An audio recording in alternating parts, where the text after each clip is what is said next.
What is up, everybody? I'm back again with minigod. I feel like he is a celebrity now after the last after the last podcast we did. A lot of you guys really found it extremely valuable, so managed to get his time again. Incredible aimer, one of the best aim coaches in the world as well. Really pushing the envelope and innovating with aim coaching. And it's been about a year and a half since I last spoke with him, so I'm pretty excited for this. Thanks for joining me, Mini. It's great to see you again. I can't wait to hear your insights as we get into this. Yeah, thank you for having me again. It's been like a year or like even more, so I'm like kind of stressing out, but I'm ready. Awesome. Well, I mean, that's a great place to start. What have you been doing? What have you been focusing on? Obviously, coaching is a really big thing for aim coaching specifically. Previously, that's what we were discussing. Have you been doing anything else, or have you just been getting even deeper into it? Oh, that's a good question. Okay, so over like the last year after our podcast, I got some more pros reaching me out for coaching. So obviously I had to focus there because I had like more work on my knees. So it was nice. But on top of it, I also been doing a lot of more like streams on Twitch. So I got myself a partner, which was like a nice achievement. And I've been mainly focusing on like streaming like some casual CS games. And that's been kind of like my main goal to grow on Twitch. But since it's been like a year, I've been only like playing games, I was thinking more about doing some educational content now. So after this podcast, I think I will try to make more of an like, analyze these type of streams when I go over some of the aiming mistakes. Yeah, I've been like mostly doing coaching and streaming, I think. Like after thinking about it, like of course I've been also doing something in the life. Like I got a driver license after our podcast because during our podcast we were talking about aim and stuff. Right after our podcast I had like a driving lesson, so I had like an exam. Like a week later I got my driving license, so I focused on improving my driver skills on top of my aiming skills, and that's how it went. Like I got myself a driver license, like a car. I did more coaching, and there we go. That's how it is now. I'm kind of stressing, so that's kind of that's all that I wanted to say. Yeah, it's funny, talking about the driving license. Obviously, the context of how people will know you is as an aiming coach and so on, and I feel like getting to the level you've gotten to with aim coaching, or aiming first and then coaching, you have to think about problems and skills in a very specific way to develop those skills. So is that contributing to your driving skills as well? You just analyzing everything, breaking down all of the different like categories and so on. How's that? Actually, that's like how it is for me. It's because like after aim training, I kind of like went in this like problem solving mindset. So whenever I have like a problem, I'm kind of like breaking it down to like small pieces. And whenever I have like a problem or something, I'm kind of like trying to analyze it deeply, like with the aim stuff. So it kind of like applies to real life as well, which is kind of cool. Yeah, I mean, you're just learning to learn. That's for sure. And I mean, talking about aim training is, we covered a lot of, I think, really important topics last time. So I don't want to necessarily tread the old ground too much, as we've already been there. I'm sure we'll repeat some things, but something I wanted to ask you is, obviously we haven't spoken in a while. So is there any new developments in terms of aim training, things that haven't been talked about as much, but maybe in the last year, you started focusing on more, or you feel like it's something newer that you've been learning about? Oh, okay. Yeah, it's been like a nice journey because when we started Amped, I was mainly focusing on like aim stuff because I thought of myself as someone worse at pro players at their games. So let's say I'm working with like a CS pro. Like obviously they have more knowledge than me about CS. So I was kind of like skeptical about going over their movement or like the way they take some fights with like preparation part. And now, like in the last year, like I can't really skip those things anymore because they impact aim way too much to a point that even if they have good technique, they have to like have this like good preparation. So right now, like one of the biggest developments I had in my coaching is focusing more on like the movement stuff, because if they know some of like the movement habits or like the way they play, they can kind of like easily try to like apply their aim while mixing it with their own in-game decision making, which is very important. So that's one of the biggest things I got like last year, I think. So I guess just for people that maybe haven't heard you talking before, who are some of the individuals you've coached on the pro level? And I guess I should also mention your background is more Counter-Strike and Tac FPS related. So I imagine you've probably maybe given some coaching to non-Tac FPS players. You can tell me, but yeah, give people a sense of the players that you've worked with. Okay, so I've been working with Stico, like a CS pro. Like you guys probably know him. He makes a lot of content about aim and overall game as well. I've been also working with Automatic, like another CS pro. He was in Cloud9, very popular. like mind in an A, I would say. I've been also working with Fnatic players like Kayak, like he joined as a duelist. I've been working with Chronicle, he's also like a very good player. I even connected with Scream, so one of my like childhood like dreams to like improve were coming from his aim, and like last year I kind of like connected with him. I don't really coach him at all, but I've been like talking a lot about aim stuff with him. And it was so crazy to me because I remember when I was watching his VODs and I was like, damn, this guy's crazy. I want to improve my aim. I want to get as good as him. And like last year we were talking about aim for like hours on end, and we kind of like became friends to a degree. So that's been like a nice thing as well. And yeah, like overall, I've been also working with Avova. Like he also had like this like clip when he was talking like about coaching on like after his like Ascension game, I think, when he mentioned me in cartoon. So we can also like show it there maybe. I'll send it to you later.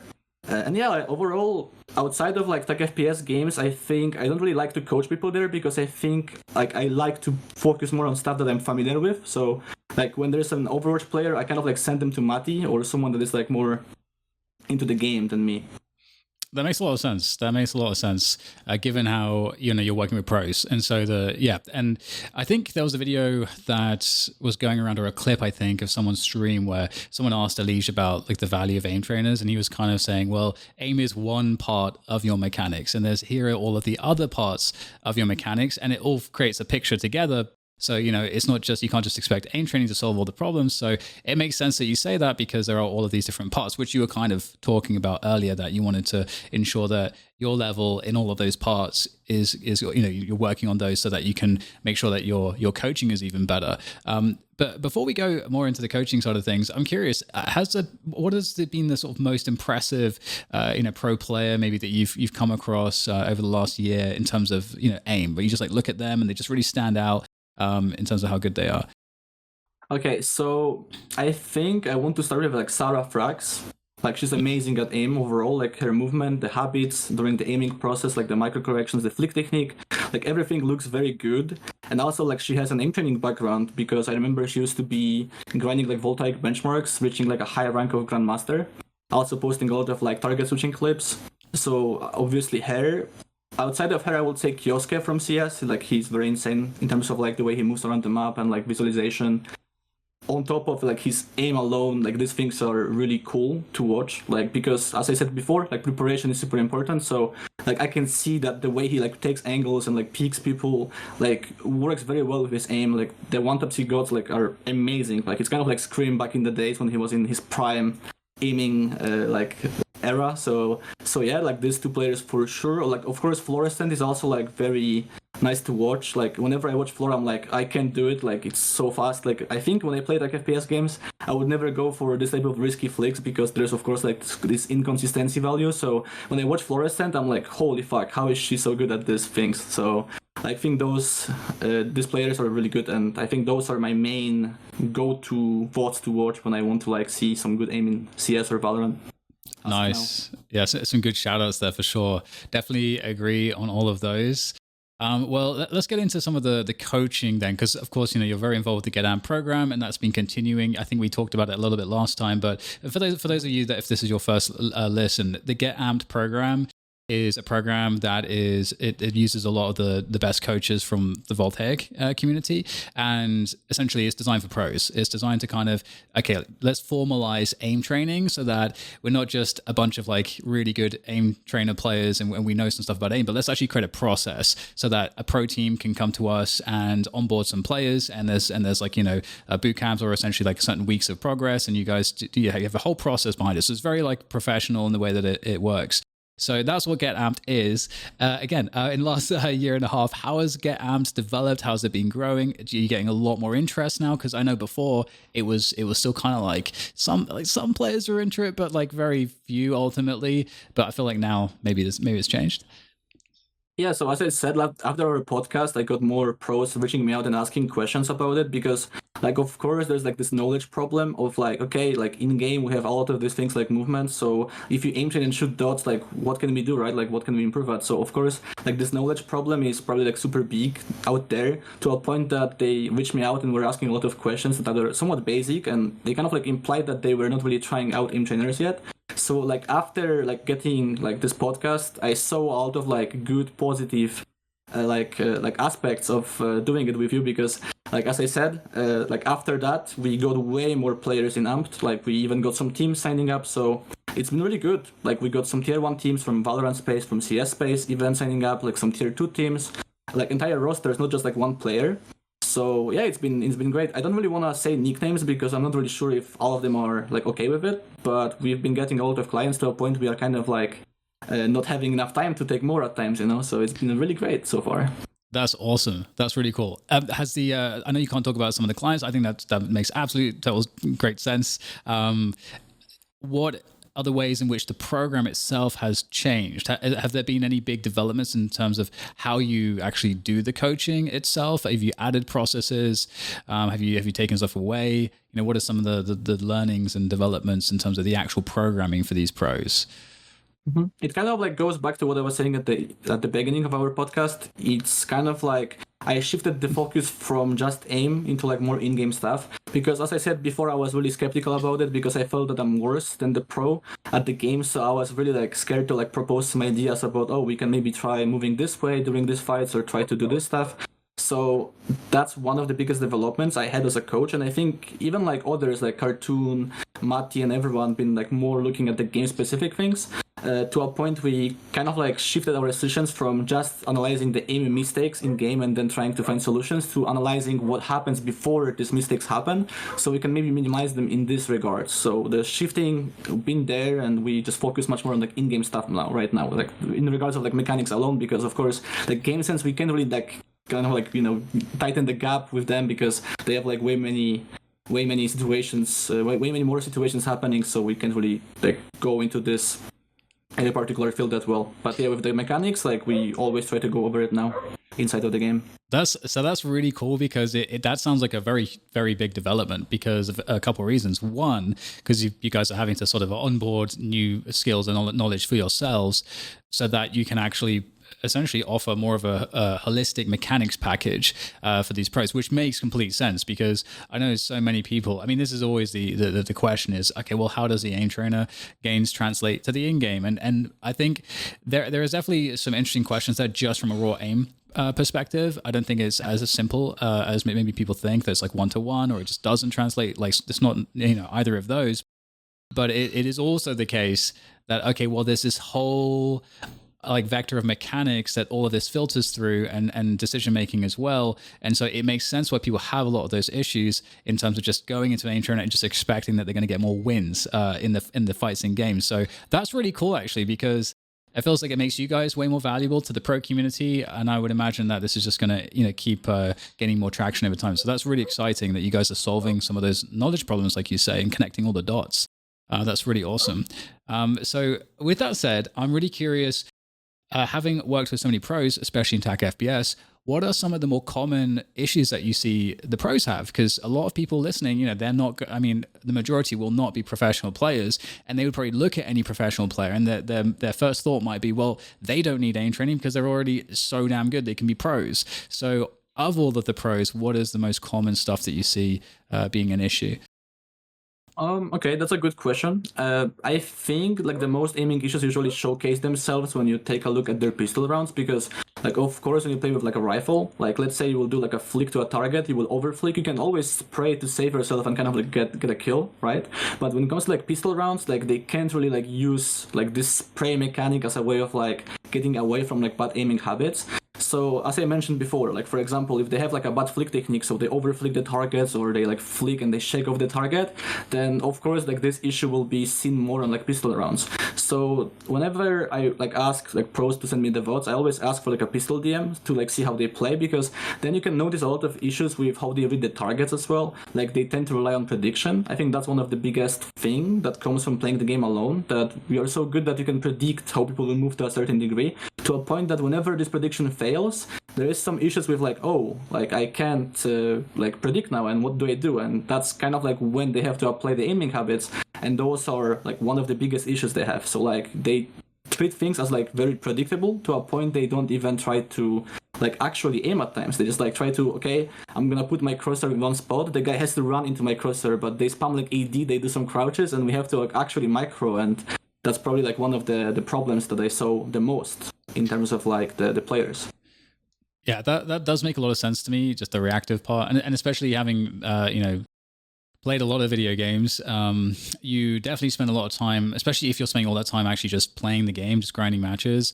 You're constantly, your brain is constantly in prediction mode. You're modeling what's going to be happening. That's what game sense ultimately is. And so it kind of makes sense that, I've been defended banana in this spot as a CT in this position, like, 100 and, times in the last like couple of weeks. And so like you've already got all of like, you've seen all the things that can happen. So well, that's prediction now. But as you say, that there is a kind of, so there's like a prediction reaction kind of spectrum almost in terms of how you're trying to most effectively deal with your opponents. So that makes a lot of sense that pro players struggle with that.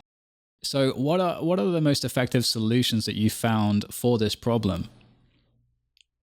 So like first of all, we have to like acknowledge that these predictions are good, because usually when you're playing at a top level, like you have to rely on them, because like you have like so many hours to a point, you should be aware of like how the angles are being peaked and stuff like this. So we don't really want to like fully neglect this prediction part, but the least you can do is, for example, try to avoid it in some situations. So for example, you will predict for the first shot, and if you fail that first shot, you have to like switch your mindset to something else. And this something else is basically some aiming habits. So it's kind of like about building these ideas of switching from like prediction to more of an active aiming habits. And those habits are like, for example, not predicting well while trying to aim at someone. So like when we see someone like moving AD, instead of like trying to go with them and track them or like stop our crosser and predict, we kind of like switch our mindset to something else of like, oh, okay, I see the pattern, like I have to actively aim at the pattern, and what should I do there? And this knowledge of what you should do there is basically what you learn by aim training. So that's kind of like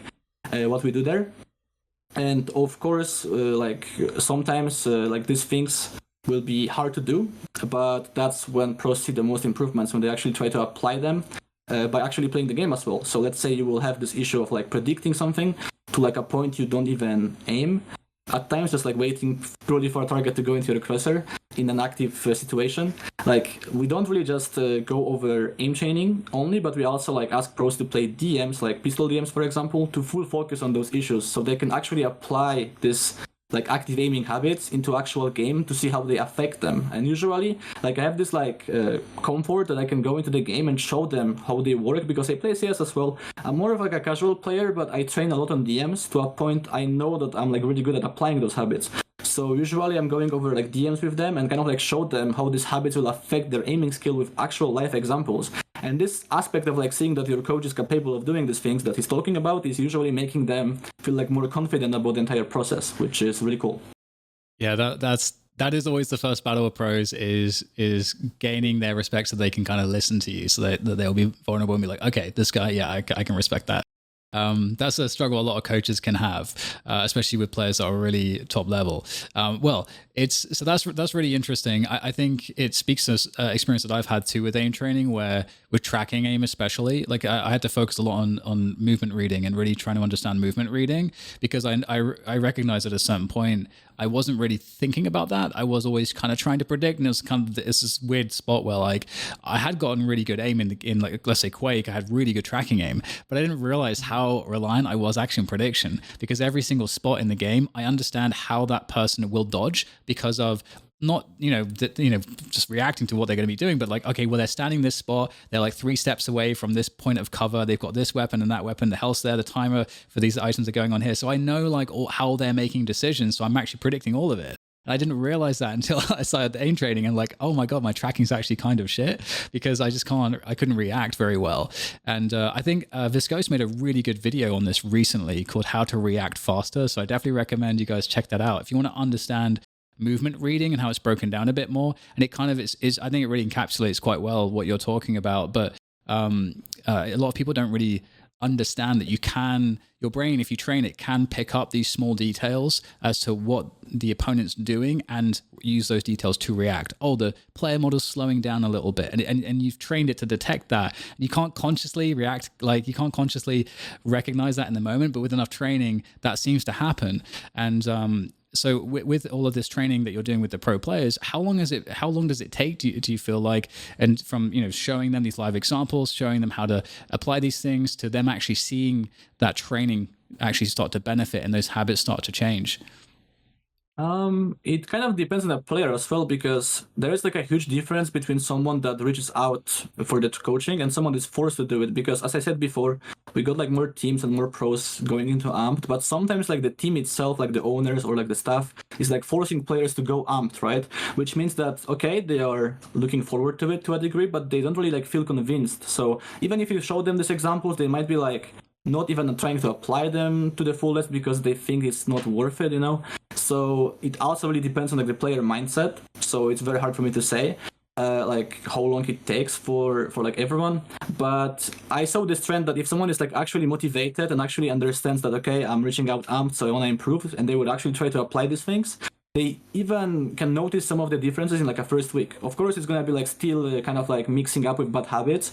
But if they actually focus on it, you can see it in the first week, and then over the next weeks, you can polish it to a degree that it becomes some sort of like a new habit they go back to in some situations, which is really cool. Okay, so that you just raised a really good point. The mixing in of the bad habits. So I feel like there's a lot of really easy ways to mix in too many bad habits when you're trying to correct your technique and so on. So if you're someone that is trying to, maybe it's make the correction that you're talking about with the reactive aiming, or really any technique change that you're trying to correct, how can you tell like what is a good, like how do you make sure that you don't have too many bad habits, that you're just essentially slowing down the training so that it's actually useless? How do you balance that? Usually you have to like try to understand the cause of the problem inside of the game. So is it like because we kind of like don't have the confidence in our aim in the first place? Because sometimes the player might have the good habit, but they don't really have the confidence to use it because, I don't know, they have like shaky aim, for example. So they are like, oh, but what if I will try to go for this micro and I shake off because my aim is not there yet, you know? So it can be like a mechanical error. It might be, confidence problem, as I said.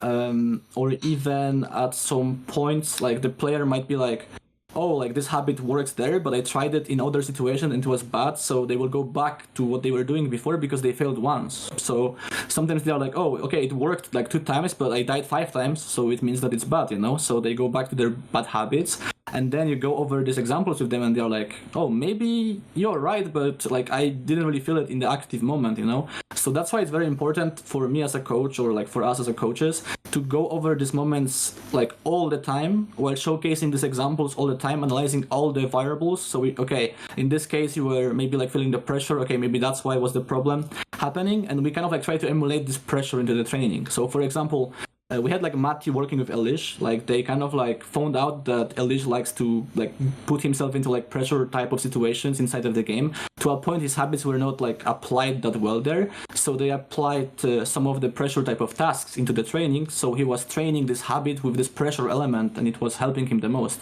So that's kind of like what we try to do. We try to find the cause and we try to like break into like small steps. If it's like a mechanical error, we will try to maybe make the player play easier tasks at times, maybe like something that is like more like on earth with them, to not really overwhelm them, because if they feel that the training is way too hard and it's like not even reflecting what they do in game, they will most likely give up. So it's all about looking for this like specific difficulty level that they can perform their technique well while still feeling this like pressure aspect usually. That's really interesting. The way that you connected the problem to the cause in the way that you described. Is there one of the, like you mentioned confidence, that was the first one that you mentioned, not being confident in your aim to apply those corrections. Is that one of the more common ones that you see? What's the most common cause of players sort of slipping out of the corrected technique that they're trying to habituate? I think it mainly comes from the experience they have. It's because they've been playing the game for so many years with a certain way of playing. So I don't know, they were picking one angle in a certain positioning with a certain mindset. I mean, not positioning, but mindset. Like it's hard to switch this mindset, you know. Like if they have to build it from zero, like it won't really work. So usually, like as a coach, like our goal is to kind of like make it so they can connect this like new habit with what they do already. So let's say the player likes to push mid all the time on some map, like let's say you like watch Donk, like Donk likes to push mid on like Mirage map in CS. Like in his case, like let's say we will see that he's like dying a lot on middle while pushing like this angle, and we see that okay, maybe he's not doing some aiming habits like I don't know, like angle tracing, for example, which is like not having the cursor in the wall, but kind of like outside of the wall while moving and tracing this like off angle with like a leading distance. So when someone peeks, like he's actually ready for the peek. like let's say he was not doing it and he still pushes middle. Like I won't be like, oh, you have to stop pushing middle because it doesn't work. But I will focus much more on like what is he doing there that is making him lose the fight, the way he does it. So I'm not gonna be like, oh, you have to stop doing it fully, but I will try to build upon it. And the same goes with like aim training stuff. If a player has like a very fast flicks, I'm not gonna tell him like, oh, you have to go slower because you like overflick. No, I will try to like punish the way he flicks with some tasks so he can see the problem, and then we will try to fix it by enforcing some habits while still having this type of like flicking speed. And in game, it's basically the same. Like we will try to apply these habits with the same conditions, but with like a slight changes. Which in this case, as I said before, like the player pushes middle, his crosshair placement is off. We will try to force always good crosshair placement habits. And that was basically what I was doing with Automatic. I remember we had like a talk about it as well. He liked to play like on Mirage in connector, and he had like this like crosshair placement errors at times, and we were trying to force them to like apply our aiming better. Okay, so I have another question about this, which is, a lot of players out there are going to be actively scrimming and so on, and even if they're not scrimming, they may be playing face-it pugs, where you are going to be focused very much on your performance, your role, your position, your comms, all these things, because you're trying to perform and win the rounds. So, you know, the trade-off there is that you're not focusing on your corrections necessarily. So that seems to be a case where, you shouldn't necessarily try, because that's not the time necessarily to try to work on your technique. So, how do you balance those two things? Because my sense is that if I'm just going to play like a bunch of face-it pugs, and even if I do a little bit of aim training, I'm still going to spend all of my time probably in the face-it pugs, probably practicing some of the bad habits. So if you're a very active player and you're really looking to try to correct your habits and apply them in enough that you're going to be making those changes, what is, a good balance that you could be thinking about? Is there something that you shouldn't do? Like, should you try to avoid playing as much pugs if you are trying really desperately to correct your aiming habits? Well, how do you balance this?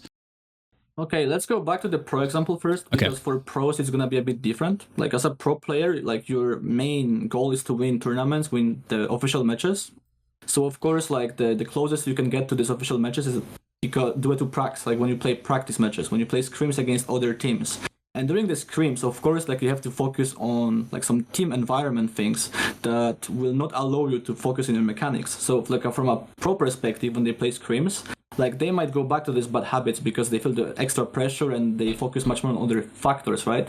But when they play ranked games, like face-it games, like for them it's like a bit lower level. So they kind of like are allowed to focus on mechanics more because they don't care. Like their main goal is to like improve maybe at like their mechanics in this particular field. So when they play ranked, they don't have to think as much as they do during the scrims, right? So for like a pro player, it's good to like play face-it games while focusing on these habits because they don't have to think as much about other factors because they are kind of like there already. And for like a casual player, the thing is different because for a casual player, like the main like source of like challenge will be maybe face-it or ranked game in Valorant, right? So like in this case, it's a bit more awkward, I would say, because they don't really like do this like extra step of like doing the practices. So usually it comes down to either playing like more deathmatches, because like if you like just play matchmaking ranked games, like outside of them you have like casual game modes like unrated and stuff, but most people don't really do them, right? So I guess for like casual players it mostly goes down to like playing DMs and maybe like spending at least like 2 ranked games fully focused on mechanics, like kind of like avoiding playing all games with this mindset of like I have to win to like I have to work on doing this particular habit when this happens. So I guess that's how I would solve it as a casual player. Awesome. Yeah, I think that's a really good answer. I think it's one of those things that's tricky because I think everybody just wants to be told precisely what to do, and everyone's also different. So and not everyone has their own coach. So you have to learn how to kind of play with approaches and figure out what works for you, which is the most frustrating answer for everybody. But that's kind of how it goes. But with that said, we talked about AMPed. I know that you wanted to show me a live example, I think, of Kyosuke. Kyosuke, I never know how to say his name. Yeah. It's like a rising talent in CS right now, like amazing aim. So like it's very interesting that even at his level, you can see some of these like bad aiming habits that he could fix with aim trainers, right? Okay. So before we will go over this example I have provided right now, I want to mention one important thing, that CS is basically about like interplay of skills, which involves prediction based on our game sense, our movement, and even like visualization. So of course, like for example, if Kyosuke, when you watch his like highlights, you will notice that he's amazing at connecting his first shot, mainly because of his movement, the way he peeks, and the way he like visualizes the peaks of enemy players onto him. So that's like definitely one of his strengths that comes from playing the game alone, like having this game sense aspect. Of course, like the aim itself is good as well, but I want to point out that a lot of like aiming inside of CS or like Valorant is basically kind of like a how do you call it? Like a subsequent action that is happening after preparation. So what if this preparation fails and our initial shots are missed? That's when the active aiming habits will come to the play, and that's what we can train in aim trainers. And for example, with this clip on Dust 2, we can see that Kyosuke is going to peek long with a flash. He's gonna like throw a flash, he's gonna peek, and he faces Donk. Like it's Donk, like one of the best players in CS right now, if not the best. So it's also even more interesting. We can see why Donk is amazing in this clip as well. So what happens first is like the reaction. Like he's gonna react to a target. He's gonna do like a flick. He's gonna fire a few shots. And now, since Donkey is moving to the right, he's gonna try to adjust. And during this adjustment, you can notice like a specific moment when he like stops moving his cursor because he assumed the guy will stop moving. And in this case, like you can see, he stopped his tracking at this point because he thought, okay, like based on my knowledge and my historical context that I have from the game, I know that players should stop and try to shoot at me in this particular moment. So he started predicting what the guy will do, right? So what happens there is that Donk is doing something that's like not easy to predict. And that's when we can see the error in the aiming, because at this point when we lift our initial preparation, we should actively switch to some of the aiming habits we train in aim trainers right now. So like you said before that you were doing the tracking stuff in Quake and you felt amazing because of the prediction, then you played aim labs or Kovacs and you had this like problems with like predicting. That's because during Kovacs you were like doing the active aiming process when it was harder to predict than in game because you don't really have this like knowledge about what the guy can do. And in this case, because he has this like knowledge, we can see that after the flick itself, there's like this little pause that happens because he's like assuming the guy will stop. And the guy's not stopping, so he tries to overflick. I mean, not overflick, but he flicks and overflicks. Like right after seeing that, oh shit, I'm not on the target, to a point he just like dies because of that. And that's like one of the examples of like, okay, what if Kyosuke learned like some active aiming habits? So whenever he misses the first shots, that are amazing by the way, like he's very good at them, what if he will learn like some habits to follow after missing the first shot? So for example, like I missed the shot, the guy's moving, I don't predict anymore. I switch my mindset to something else like active clicking or active tracking in this case. And in this, if this was a case, he would most likely fully track the target without assuming it will stop randomly at some point. And that's why like Donkey is also amazing, because he abuses like these habits of players in game, like maybe subconsciously, but you can see that his movement, like in this case, is like longer than usual. Like if I played in this moment, to be fair, I would also assume the guy will stop and shoot at me after the flash is like running out. But Donkey is like full running even after the flash finished, because like he's using his movement super well, to a point that the Kyosuke with his prediction was kind of like losing the fight just because of that prediction, you know. So that's like a big example of like maybe like a light to in the tunnel to like, yo, we have to maybe aim train and try to like fix these habits. And of course, like this is like just one example. Like I'm working on a video explaining some of the habits you should work on to improve at these things when kind of like your prediction fails. And you know, after this podcast, I'm not really sure when it will be out, but it should be like maybe like few days after the podcast on my YouTube channel, like minigod CS self-promotion. You will be able to find like a video about these specific things related to reading and habits of players like Kyosuke, and why aim training these habits will be super useful for you. So that's the example I wanted to provide. Okay, so we talked about the active aiming element, and sort of the reactive aiming being a really big issue that a lot of people struggle with. It makes so much sense as we've talked about. Are there any other common issues that are interesting to talk about? I know movement is something that you've mentioned to me. You've been focusing on a lot, and I'd be curious with the movement or some of the mechanics pieces that maybe aren't raw aim that you have found that pros have been running into issues with, or maybe that you've noticed as a coach, like, hey, a lot of people are struggling with this thing or this thing in the movement category. Yeah, that's a good question as well.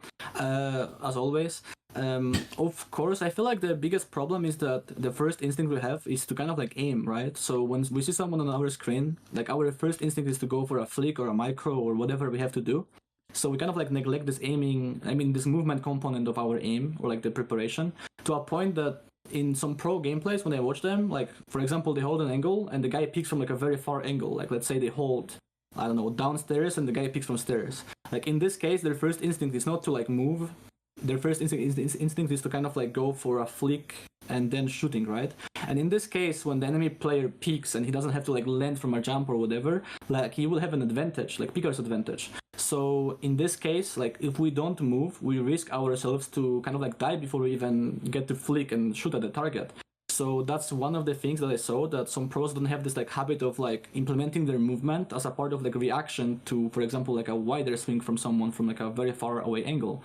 So they hold something, the guy picks from like a far angle, they try to aim and they die because they don't have like this extra time to aim that they can generate by moving. So that's one of the things that, for example, some pros could work on, like trying to implement the movement as the first reaction to someone picking them at times, you know, so they can apply this aiming habit. So one thing that's interesting about the movement, maybe this isn't as Tac FPS related, but you can correct me if I'm wrong. I know that sometimes you'll see, let's say the Kovacs benchmarks, they'll have, or Voltaic benchmarks, I should say, will have some scenarios that will include movement, and which makes sense practically because there's a lot of compensating that you're doing for your movement with your aim, because you're doing these things at the same time. The reason why, you know, Tac FPS, you know, it might not be as relevant is because obviously you come to a stop when you do aim at somebody. But my question really is about how valuable are those scenarios where the movement's included in aim trainers for Tac FPS players? Actually, I think they are not that useful. Like, I think that's the reason why in season 5, so like our newest Voltaic season benchmarks, we don't have them, because to make like a good scoring, like movement scoring task, we would have to adjust the scoring in a way so we kind of like force a player to move in a certain way. Because if you make a movement task, like nobody will know how to move, you know, like until you explain it, and it's like kind of like hard to explain it because like the way you will move will depend on the game you play. Like if you play Tac FPS game, maybe you will do more like AD, maybe like A stop and D, like, you know, do like more counter strafes. And when you play like another game, you will like maybe move forward, backwards, like do like much more like different movement pattern. So if the scoring itself is not kind of like pointing you out towards like the right movement stuff, it will be kind of hard to build some good habits without having a coach or someone that understands like these mechanics, right? So I feel like they are not as important as like training the movement inside of the game, because like as I said, like in game, like you kind of like know to a degree what you should be doing because you play the game a lot, and you kind of like know how others move and stuff like this. And in aim trainer, like you don't really know how to play this movement task without like proper guidance, I would say. Got it. That makes sense. So you would advise then, I suppose, like death matches and so on as a place to practice movement. Although that's an interesting one because with death matches, the way I play death matches, I just plus W everywhere. So, and I'm like just reacting all the time. So that's not really teaching me much in terms of my movement. I might get better with my counter strafe timings and stuff like that. But in terms of, I think some of the nuance you're talking about with movement, with like the Kyosuke, I can never say his name.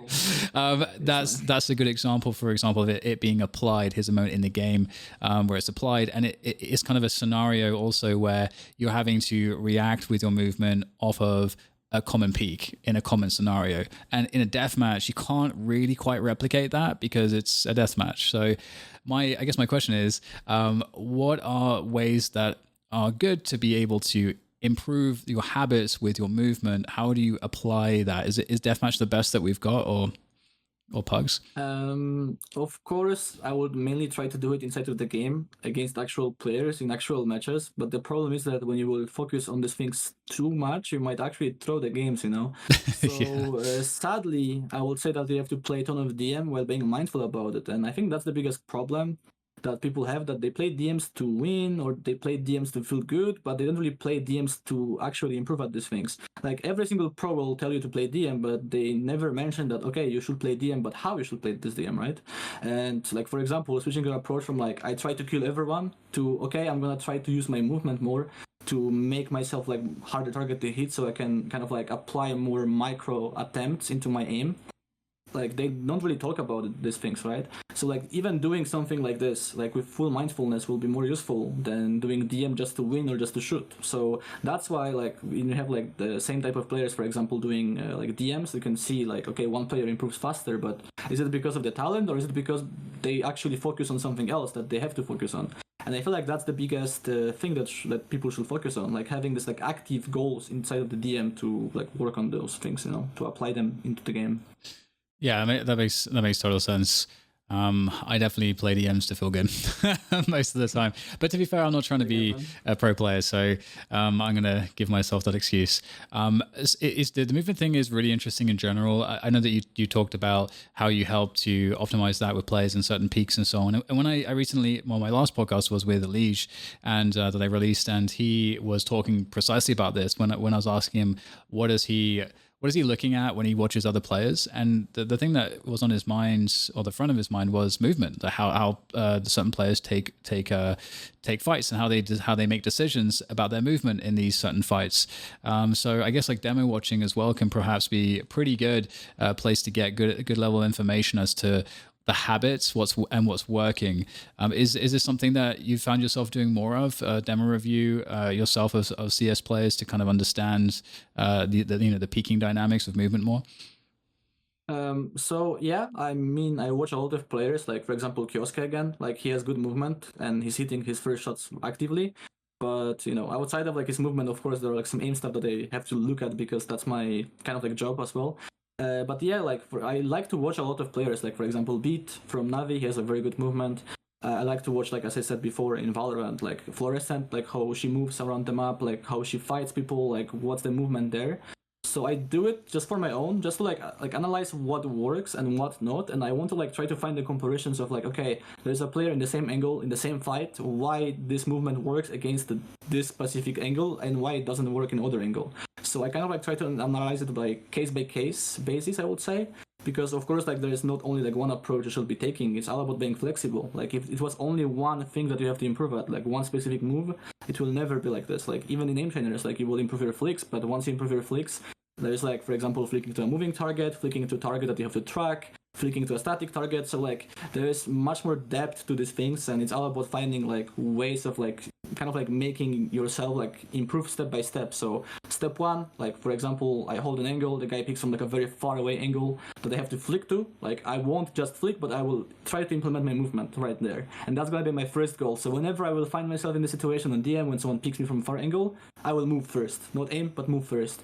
And that's gonna be like my first step, and then I will try to analyze if I do it in game, and if I don't, I will ask myself questions why. And if it's like because I have some like other focuses during that process, I would maybe spend a few games just fully focusing on one thing to just kind of like let it stick with me. So that's how I approach these things. I just watch a lot of players. I try to analyze why movement works and how it works, and then I try to apply it on my own when I play casual games. Because of course I'm not like a pro player. I'm not like a try-harding type of player. I kind of like run it down, hold W, but I kind of like try to experiment with how my movement affects how I shoot as well when I play these games. So a lot of like my highlights that I get are usually showcasing some degree of nice movement as well, just because I try to focus on those things when I watch players. It's actually really interesting when you're talking about all of this, because it makes me think of how much gray area there is sometimes with certain positions and fights. Because certain spots, you can make arguments like, I think this is one that goes back to the CS:GO days where you have the right eye left eye peaking dynamics, where okay, there are certain spots where you add that on top of like the angle distance advantage as well, where okay, this is a very advantageous peak for one person. So generally, yeah, you're going to have to be aware of that, and you have to be in a spot where you're trying not to take those fights if you can avoid it, or at least have ways to make the fights easier for yourself. But there's a lot of like fights that are in this gray area where it's like maybe it's a slight disadvantage, but that doesn't mean that you shouldn't actually take that fight. And so it's very hard to sometimes say this is a good fight or a bad fight, or like a good spot or a bad spot. And so like what you're reminding me of here is that if there's a lot more analysis that can be done to learn how to like win certain positions, which is kind of inspiring to me, because now I'm like kind of playing through my mind. I thought this was a bad spot. Do I actually think this is a bad spot? Or is it just that I haven't understood how to apply my movement and aim to it correctly? So you've got my cogs spinning at the moment. So that's really interesting, because I don't think a lot of people necessarily go deep enough with that. So I'm glad that you've been talking about it. Is there anything else you think that's worth talking about in terms of mechanics that you think would be interesting for people to know? Yeah, I also want to go back to the movement stuff. Like for example, like if you hold a smoke and the guy picks you from the smoke, you don't have to move as your first instinct when someone picks you, because you have an advantage over them, because they run out of the smoke. They have to like peek and actually scan the entire area, so like you have an advantage, so there's no reason to move. Like for example, you have an off angle, like hold an off angle, and someone peeks you, like they might not clear you, so like you also don't have to move, right? So it is not like, you know, you should always do this like movement stuff. That's why I said it's like case by case basis or like position basis. Like when you have to like analyze the positioning. And for the question, if there's like other things that I would focus on, to be fair, I don't know. Like for Tac FPS games, it's mostly like preparation. It's like interplay of prediction. So like our game sense, like how the run will be played out, like active aiming habits. So once we fail the prediction, how we respond to the situations, and then like applying proper aiming habits, which we train like during aim trainers. I think it's like just like 3 steps, like our movement, our like aim and aiming habits, and of course it's all mixed with like game sense related skills such as prediction, like how we predict the run outcomes and how we respond to some like unpredictable things actually. Awesome. I love it. Now with regards to aim training, going back there very quickly, there is a lot of benefits for Tac FPS players to train all of the categories, you know, the clicking or flicking, like tracking and switching. However, I think most people, when they look at aim training, they think, okay, well, I'll just do like one category. Like, you know, it would be like very micro heavy with CS and just like in flicking and so on. You know, what are the approaches that you think are most valuable? Do you feel like there is a definitive answer? Hey, you should train everything, or how do you answer this question to people out there that don't know what they should be doing? It depends on goals, I would say, because if you're a casual player and your goal is to improve at CS, and I don't know, like you see that in game you can't hit moving targets, like it makes sense that you will spend most of your time trying to hit moving targets in aim trainer. So like if you actually like aim training and you like this specific category more than others, and you don't really like aim to go higher and just want to improve like just for the game, I guess it's fine to just focus in one category. But if you actually have like aspiration to be really good, like one of the best, or you actually want to get the most out of your aim training, I think it's super beneficial to train multiple categories, because like for example, like Tac FPS players will mainly focus on micro adjustments and flicking, right? So like natural assumption is to go play flicking tasks with static targets or flicking tasks with moving targets, one click targets when we flick and we have to like micro and click once. And they will play these clicking tasks over tracking tasks because they don't really track people actively inside of the game. But when you play tracking, what you basically do is like you always micro adjust to direction changes. So you kind of like train your micro adjustments in the way you react to movement changes and the way you read the target movement. It kind of like goes back to the Kyosuke example. Like in his case, like playing some tracking tasks just to get the habit of like not predicting during the active aiming process could be as useful as playing DM, because even more useful, because you would be able to like actively work on this issue. When he were, I think if I will put him on like a clicking task with like one singular click, he still will try to predict and just get some kills based on the prediction. But if it's like a tracking target, he will be forced to actively micro adjust into like a moving target with some aiming habits. So that's why I think if your aspirations are to be one of the best and you want to be a pro, you should be very open-minded about, okay, maybe it's not all about clicking, but also tracking elements will help my clicking, because like aim is like a string of strengths, I would say. Like everything is connected to a degree. So if you play switching, you have elements of flicking and tracking. If you play tracking, you have elements of flicking as well, because you have to flick back to a target when, for example, blinks away from you or like teleports somewhere. So I feel like if your goal is to be the best, you should play everything like Mati does. Yeah, we could all be more like Matty. Yeah, I think it's really interesting. You know, going back to the aim training topic, I think a lot of people get frustrated because obviously, you said it really well at the beginning of the podcast when you just use the term like knowledge problem, because that's kind of how I feel everyone really struggles with aim training, because you got to pick up all the knowledge to be able to do the analysis, and then you're like, okay, I've done the analysis. Okay, now I know what the problem is. Oh shit, now how do I fix it? And so you have to then like figure that out. So there's a lot of like figuring stuff out.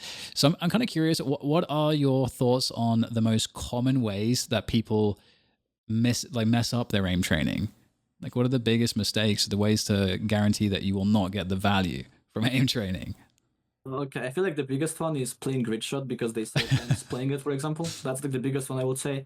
Like I see a lot of like new players like seeing pros training on their stream, like playing some basic tasks. Like for example, in aimlabs you have grid shot, as I said. You have like switch track, and they just hop into aimlabs and they play these tasks, and they have like this unreal expectation of like, oh, this will improve my aim inside of the game, but well, inside of the game I don't even do these movements. I actually have to focus on my micro corrections, or I have to like do something else. And they are like, okay, I've been doing for a week, I improved my score, but my aim in game maybe got worse because I was not really doing anything specific for that particular game.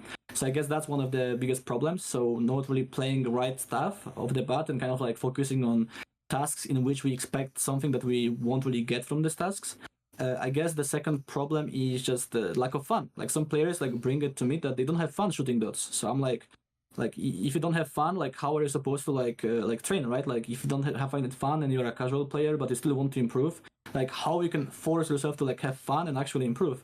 And that's why sometimes like if you train some specific skill, let's say you struggle with micro corrections, it might be nice to maybe play grid shot like once or twice if you find it fun, and then play the micro, because like this grid shot will make you like feel occupied with aim training and have more fun. Like sometimes when I make routines for a player, I'm like asking them what tasks they find fun. Maybe like I show them some examples of like some useful tasks, not grid shot in this case. So like some like funny speed switching task when they flick from target to target and it kind of like dies instantly.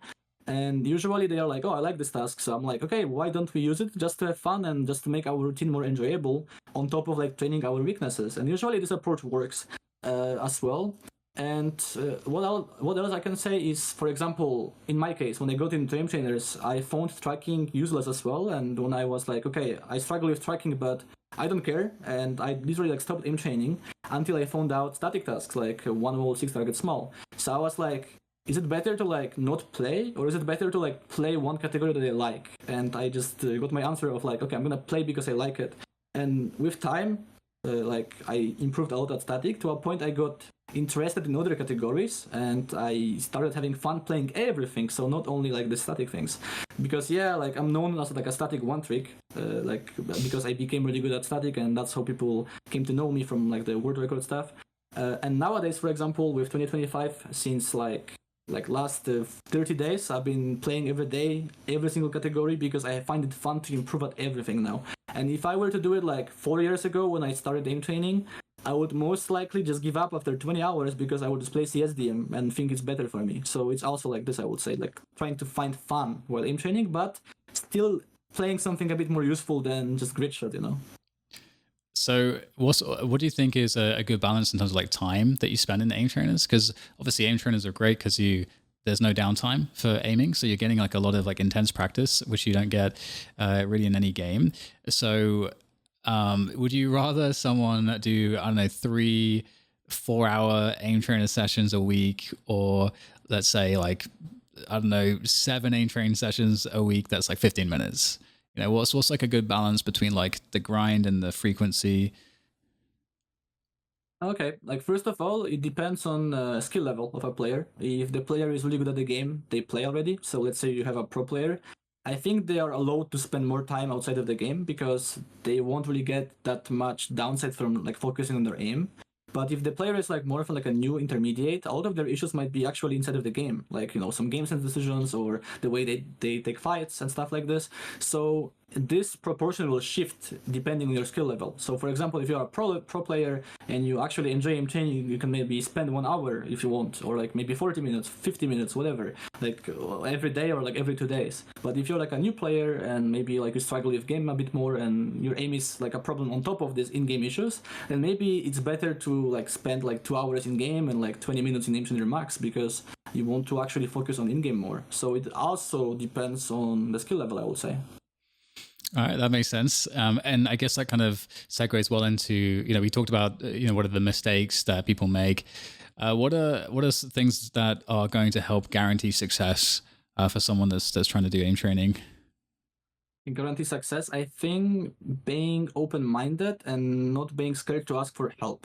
Because I remember when I was like playing static for the first time, I was very hesitating to ask others for advice because I thought I will be seen as someone worse than them, right? But then I started like sending my votes to like some of my friends that were somewhat better than me at the static tasks I played, and they were giving me some like pointers that I could not see myself. So like being open-minded about asking for help might be useful, like for even from your friends, you know, like if you know they aim train, you can ask them like, yo, I also want to train, can you like help me out? Can be useful. On top of it, I think what can I say, Mm, uh, like to be fair, I don't know. It's hard to say. Like for me, it's like super fun to improve all the time, and like I don't really see myself in a position when I would say like, oh, like I don't want to train, because like for me it's super fun to improve. Like even if I don't play any game or want to be pro, like I still would like to see how my mouse control develops. So I guess I think I would say it. Like fun is like the biggest important factor when it comes to like aim improvement. Like, do you think Mati plays like 5 hours a day or like less, whatever, because he doesn't like aim training? I think he actually loves it, so he does it like way more than others. So like you have to find the ways to make the training fun to you, and that's gonna bring the most results. And to fix your issues, like you have to be very critical about like what you do in active moments. So for example, you play static task, you should actually watch the VOD rather than like just analyzing it while playing, because when you like watch your VOD, you can notice much more. Like for example, when I was playing the task, it felt really like fast for me, and I was like rushing a lot of my shots. And then I checked VOD, and I was like, oh, why am I rushing my shots in this particular moment? And when I played again, I was trying to not rush the shots in this particular moment, and I improved. So that's also like a big thing. So outside of the fun, you should always try to analyze your own gameplay. And even if you don't have knowledge, you will notice, okay, I'm struggling with this movement more. And it's easier to focus on fixing it if you do it this way, I would say. Awesome. Well, I like that. We got some kind of do's and don'ts there. I want to go. I'll go back to aim training a little bit, but I want to take a quick diversion to talk about some of the setup components. Because of course, this is the other thing is that you know people are more inclined, I feel like, sometimes to want to change their setup to solve the problems than to maybe do the training. And usually that's not the winning solution usually, but obviously sometimes it is helpful to find a shape that's maybe more suitable. I think it's usually the issue that people just want to switch because they just want to switch and they can't answer the question, well, why do you want to switch? Like what is it that you're trying to change about what like, is it like, what about the shape do you need to change and why?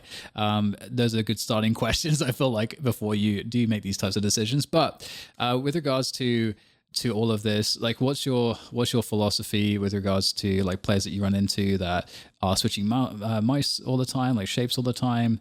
Like, how do you feel about that? Honestly, I'm also like a guy that switches the mouse and mousepad every week to a degree, so I can relate with them. But I do it not because I'm looking for like a way of like making my aim better. I kind of like do it for the sake of research, because like I kind of like want to understand the tendencies between different paths, like skate combos and stuff like this.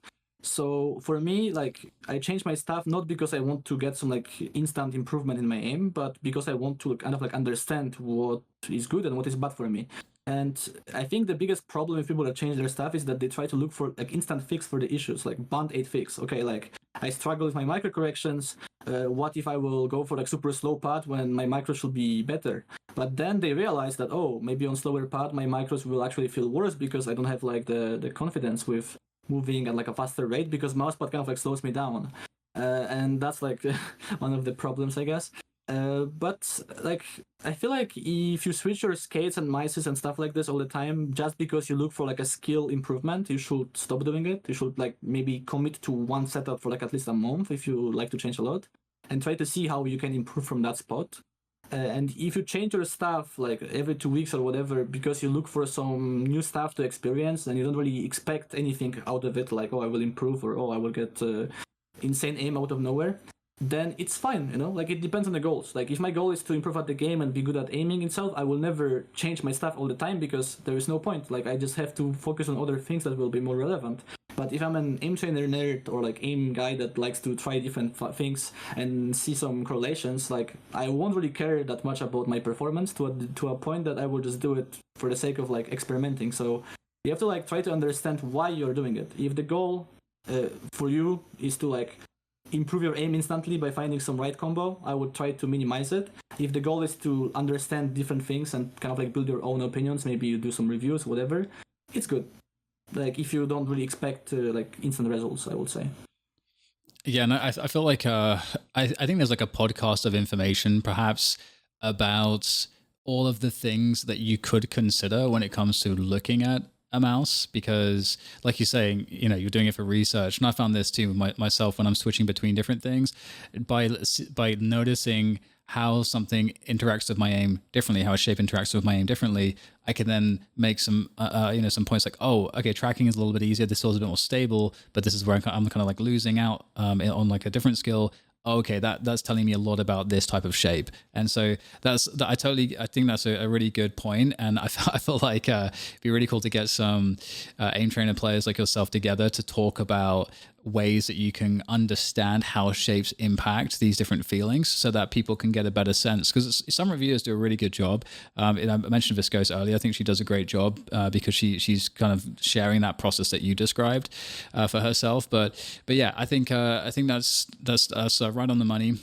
We don't have to go too much into the peripherals, but one thing I do think is interesting is monitors. Do you think that the state of monitors right now, that because now we're up to like, I don't know, 5,000 million hertz. I don't know, like what do you think about like the performance part of monitors right now? Do we need to even think about it? Is everything just pretty good at this point?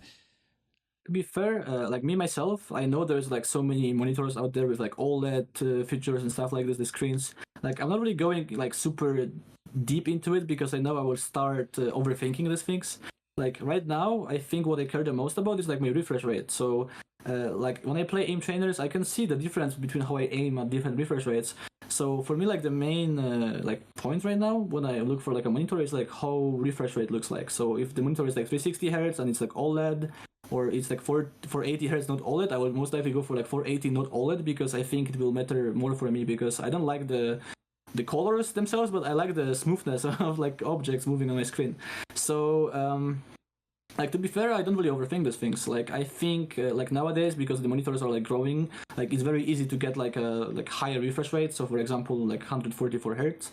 So for example, if you're like a new player and you have like 60 hertz and you actually want to take this game seriously, it might be worth going for like 144 because nowadays it's not that expensive. I think you can maybe get one for like $100 maybe. Like I'm not really sure, but from what I saw, like some of my friends bought like some good ones for like a very good price.